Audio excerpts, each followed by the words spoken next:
This customer wants us to install a pan heater for them. But wait a second. Oops.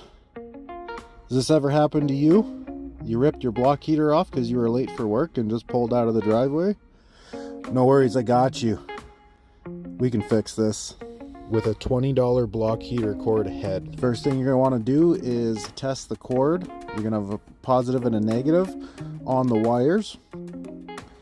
And we're looking for 34.5 ohms around there somewhere.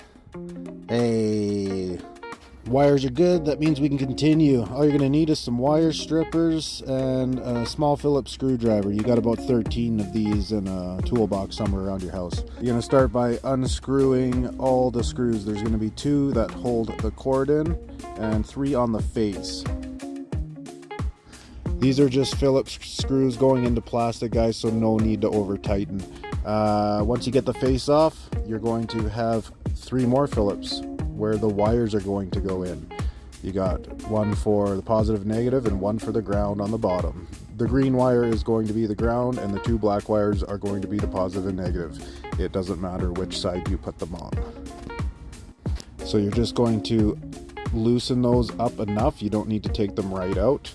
You're going to strip your wires to give you, and you're going to put on the cord holder and back on first. If you don't put that on first, you're never going to get it on after you attach the wires. You want to get as much wire on the contact points as possible. Never had a problem doing it this way, but the electricians are going to chew me out in the comments.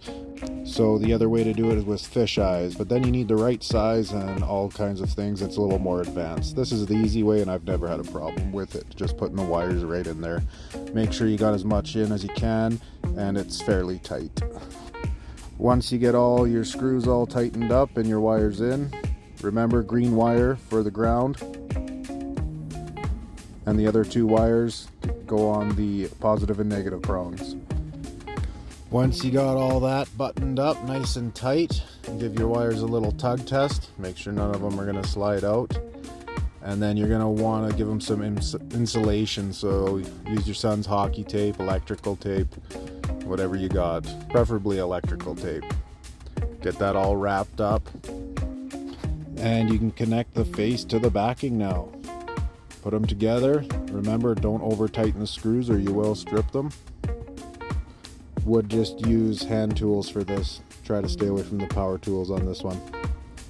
And after those are all nice and tight, you only have to tighten down the cord holder.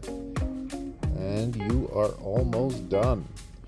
One thing you are going to want to check after is to make sure your wires are still all good by checking resistance. We are looking on the positive and negative for 34.5 ohms, around there somewhere. Booyah! Good to go. And just a word of caution when you're placing it, you don't want it swinging on your bumper, as most people forget it's there, and over a period of driving, even in the summertime, it will scratch the shit out of your bumper. So you want it up, tucked away with a zap strap. Make sure you cut that zap strap on an angle so you poke yourself every time you go to plug this baby in, and you're all finished.